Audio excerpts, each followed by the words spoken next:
Hey everybody, Doc Frigo, Yellow Dog Walleyes here, just getting ready for fishing tomorrow. Going to be doing some shivering, maybe a little drop shotting. But I've been getting a lot of questions on what kind of equipment I use for this shivering technique. And it's really the same equipment that I use for my blade fishing. So the gold standard of rods is the medium light Avid by St. Croix in a 6.9.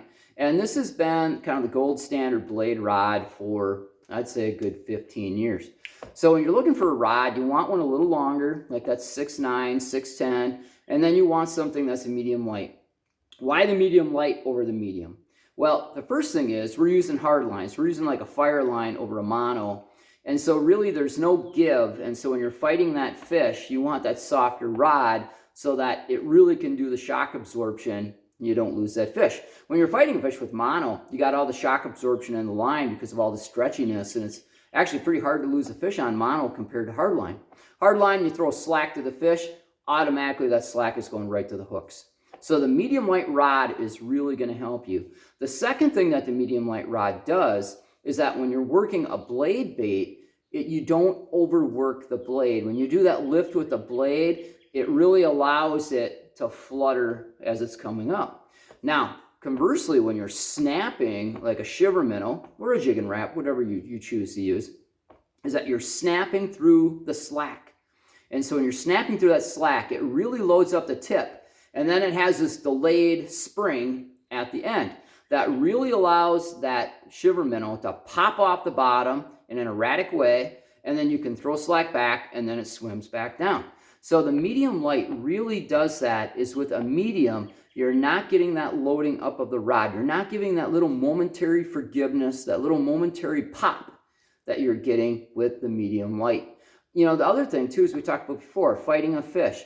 When you're fighting a fish with hardline, it really is something that you need that softer action so that you're not pulling hooks. Now, some people say, well, why don't you just use like a mono then when you're doing like a Shiver Minnow or like a jig and wrap type of technique? And, you know, you certainly can, but you're not getting that instantaneous snap, that real aggressive pop that you're going to get with the hard line. There's just all that stretch. The stretch of mono works beautiful in a lot of instances.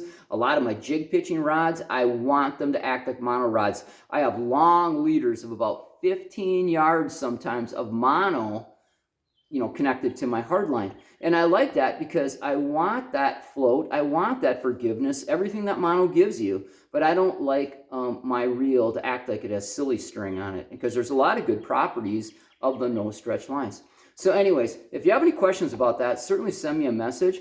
But a medium light rod, about 6.9, the brand that you like, hard line, and then also what I forgot to say is right here at the very end, have a little stitch of fluorocarbon. Now I go 20 pound fluoro, that's 20 pound cigar fluorocarbon.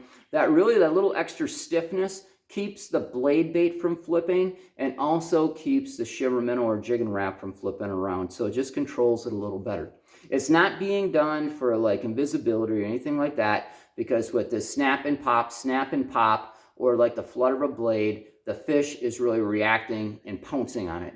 They don't have time to really evaluate it. So anyways, if you have any questions, be sure to give me a call. I'm gonna hit the river and we'll talk to you soon.